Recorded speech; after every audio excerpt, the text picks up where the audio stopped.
거대한 오케스트라 없이 오직 피아니스트 한 사람만이 무대를 꽉 채우는 시간.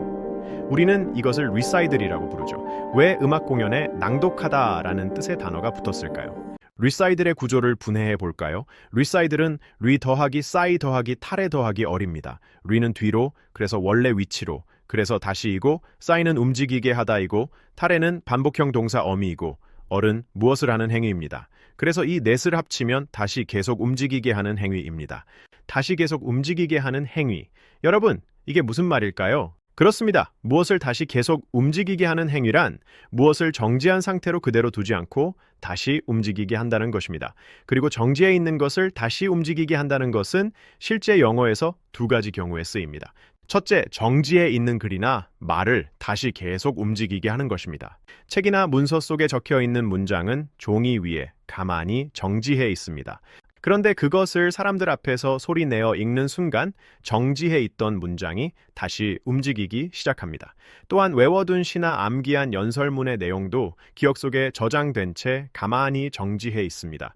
그런데 그것을 사람들 앞에서 말하는 순간 기억 속에 정지해 있던 내용이 다시 움직이기 시작합니다. 즉, 정지해 있던 글이나 말이 다시 살아나는 것입니다. 그래서 무엇을 다시 움직이게 하는 행위는 결국 책이나 문서 속에 적혀있는 문장을 사람들 앞에서 낭독하거나 외워둔 시나 암기한 연설문을 사람들 앞에서 암송하는 것입니다. 그래서 리사이들의 첫 번째 뜻이 낭독, 암송입니다. 둘째, 정지해 있는 악보 속의 음악을 다시 계속 움직이게 하는 행위입니다.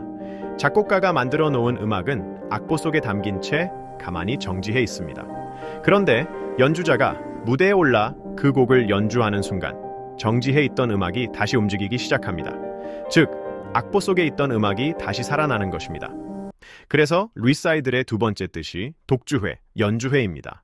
특히 프란츠 리스트는 근대적 의미로 독주회를 최초로 연 피아니스트로 인정받으며 이 용어는 1840년 6월 9일 런던 하노버 스퀘어 룸스에서 열린 리스트의 콘서트에 처음 적용되었습니다.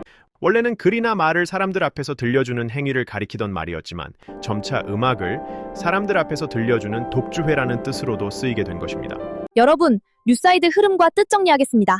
리사이들은 원래 다시 계속 움직이게 하는 행위입니다. 그래서 정지해 있는 책이나 문서 속의 문장을 사람들 앞에서 움직이도록 낭송하는 것, 혹은 머릿속에 정지해 있는 외워둔 시나 암기한 연술문을 사람들 앞에서 움직이도록 암송하는 것, 그래서 낭독, 암송, 그리고 정지해 있는, 즉 악보 속에 잠들어 있는 음악을 연주자 한 사람이 무대 위에서 다시 움직이도록 연주하는 것. 그래서 피아노 독주회, 연주회입니다. 리사이들은 단순한 공연이 아닙니다. 정지해 있던 글, 말, 음악을 다시 계속 움직이게 하여 사람들 앞에 살아나게 하는 행위입니다.